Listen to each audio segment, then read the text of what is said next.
नमस्ते दोस्तों, कैसे हैं आप लोग। उम्मीद है बढ़िया ही होंगे। दोस्तों, राकेश को गुस्सा बहुत आ रहा है क्योंकि ऋषिका को आने में देर हो रही है। अब चलिए देखते हैं आगे क्या होता है। राकेश वैसे तो सवालों को लेकर बहुत परेशान है। उसके मन में बहुत सारे सवाल हैं। आखिर ये दोस्त कौन है और ऐसी क्या खास दोस्ती है कि ऋषिका ने राकेश को कुछ नहीं बताया और वो बिना बताए चली गई। राकेश के मन में हजारों सवाल हैं, पर जिन सवालों से वो जूझ रहा है उनका जवाब तो सिर्फ ऋषिका के पास है। राकेश करे भी तो क्या। राकेश ऋषिका का इंतजार कर रहा है। धीरे धीरे शाम ढल रही है, गैलरी बंद होने का समय आ रहा है। राकेश की बेचैनी बढ़ रही है क्योंकि ऋषिका को बहुत देर हो चली है। राकेश को गुस्सा तो बहुत आ रहा है, पर वो कुछ कर नहीं सकता क्योंकि उसे पूरी बात पता ही नहीं है।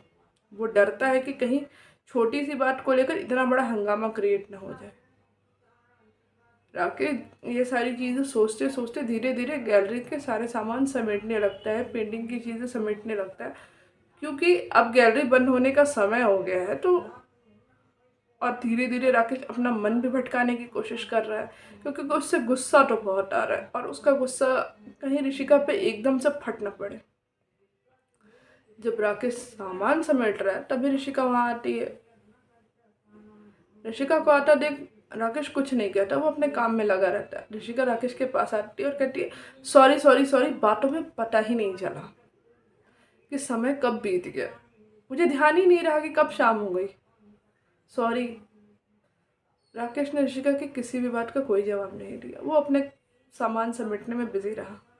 ऋषिका कहती है, लाई मैं आपकी हेल्प करा देती हूँ। अब क्या बात है, कुछ तो बोली। राकेश कुछ नहीं बोल रहा है। राकेश को पता है कि उसे बहुत गुस्सा आ रहा है और अगर अभी वो रिएक्ट करेगा तो बात बिगड़ सकती है। इसीलिए वो अपने गुस्से पर काबू करके शांति से है। इधर ऋषिका कह रही है, मुझे पता है मैं आपको बिना बताए चली गई। ये जो भी बातें ऋषिका को कहनी थी वो सारी बातें कही, पर राकेश उसकी किसी भी बात का कोई जवाब नहीं दे रहा। वो धीरे धीरे अपने सारे सामान समेट कर गैलरी लॉक करने के लिए आता है। ऋषिका कहती है, अच्छा लाइए मैं लॉक कर देती हूँ। राकेश ने उस बात का भी कोई जवाब नहीं दिया। राकेश ने कोई ऋषिका की तरफ देखा तक नहीं। राकेश चुपचाप से गैलरी लॉक करता है। ऋषिका को राकेश का बिहेवियर समझ नहीं आ रहा और राकेश चुपचाप जाके गाड़ी में बैठ जाता है और बगल के सीट का दरवाज़ा खोल देता है। ऋषिका चुपचाप गाड़ी में बैठ जाती है क्योंकि उसे कुछ समझ नहीं आ रहा, पर उसे राकेश का व्यवहार देखकर डर बहुत लग रहा है।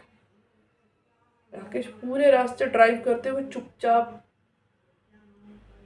बस जैसे कुछ सोच रहा हूँ। ऋषिका को कुछ समझ नहीं आ रहा। थोड़ी देर के बाद ऋषिका का घर आ जाता है। राकेश दरवाज़ा खोल देता है और चुपचाप ऋषिका कहती है, सुनिए ना, चलिए अंदर आइए, साथ बैठकर चाय पीते, कुछ बात करते हैं। मैं आपको बताती हूँ ना कि पूरी बात हुई क्या है, मैं क्यों चली गई। मुझे पता है आप मुझसे नाराज। राकेश ऋषिका की बातों को अनसुना करके चुपचाप गाड़ी तेज चलाकर चला जाता है। अब ऋषिका परेशान है कि आखिर बात क्या है।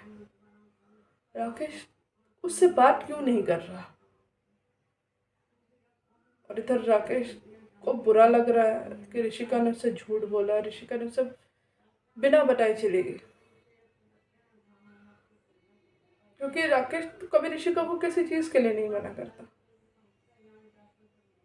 ऋषिका चुपचाप अपने घर आती है। वो सोचती है कि क्या बात है। अब आपको क्या लगता है, क्या ऋषिका पता कर पाएगी कि राकेश के मन में क्या चल रहा है। और राकेश अगर इतना गुस्सा है तो राकेश के गुस्से का इनके रिश्ते पर क्या असर पड़ेगा, ये हम देखेंगे कहानी के अगले पार्ट में। तब तक के लिए वीडियो को लाइक कीजिए, चैनल को सब्सक्राइब कीजिए और हाँ, चैनल को सपोर्ट करिए यार।